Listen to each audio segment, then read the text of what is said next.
What a crazy upset. Deontay Wilder loses to Joseph Parker. But I'm going to tell you the real reason why he lost in this video. If you want to know, stay tuned.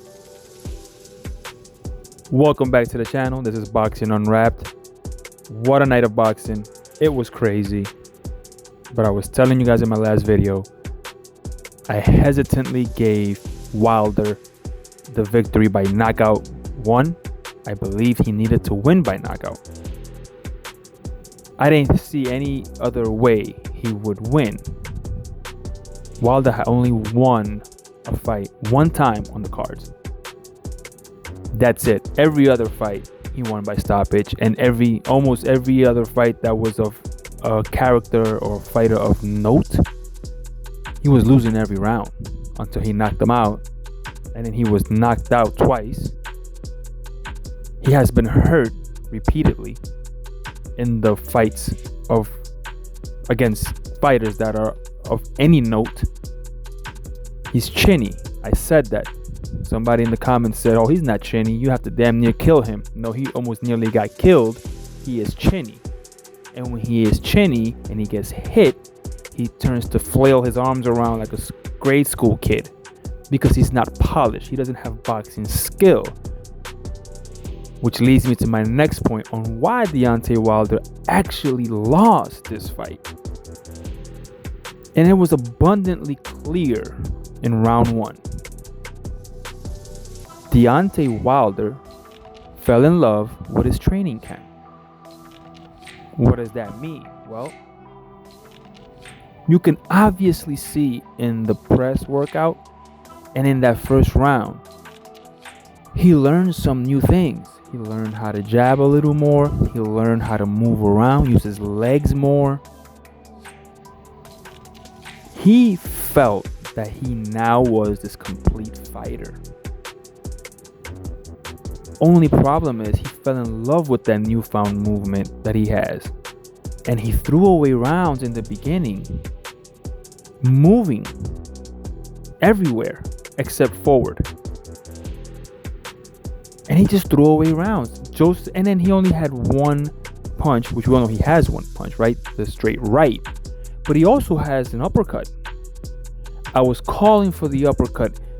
Joseph Parker was there to be hit with the uppercut because every time Wilder would throw the right hand, he would duck the right hand and he would miss.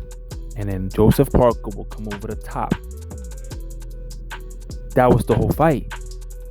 Eventually, you feint the right hand, you make him duck, and you bring up the uppercut, and you knock him out. He actually buzzed Parker in a couple of rounds. Joseph Parker admitted this at the press conference in the post. He said he got hit hard, and had he got hit flush, it would have been a different fight, which is what the whole game plan was. Let's stay away from his power. But he said he felt it, which means Wilder can still punch. Malik Scott did a great job in teaching him how to move, but Wilder fell in love with that idea. Give away too many rounds, only had the right hand going straight, didn't bring the uppercut in, and he still doesn't have an inside game because Joseph Parker's a shorter man. If you bring the uppercut, that's a better tactic than the straight right down the pipe. No body, nothing to the body, didn't use his range. These are things he didn't learn because he fell in love with his own power, and now he fell in love in this fight with his newfound strategy of move around dance. He looks great at 213, 215 pounds. He should stay there. Do I think he should retire? Absolutely not. He didn't look shot. He just looked like Wilder who can't win on the scorecards, as always. So I didn't see anything from Wilder that let me believe, man, he's a former shell of himself. No, he just had a bad strategy. And he did what he always does, which is lose until he knocks you out. It's just this time, he didn't change up the tactic to get the knockout, which is what happened. But he was humbled in defeat. He was a great person at the end. I'm glad to see him in great spirits. I would love to see him back, but with a lower tier fighter. Get a couple fights in quick, and then we could still have that talk about where he goes from there after that. So leave your comments below.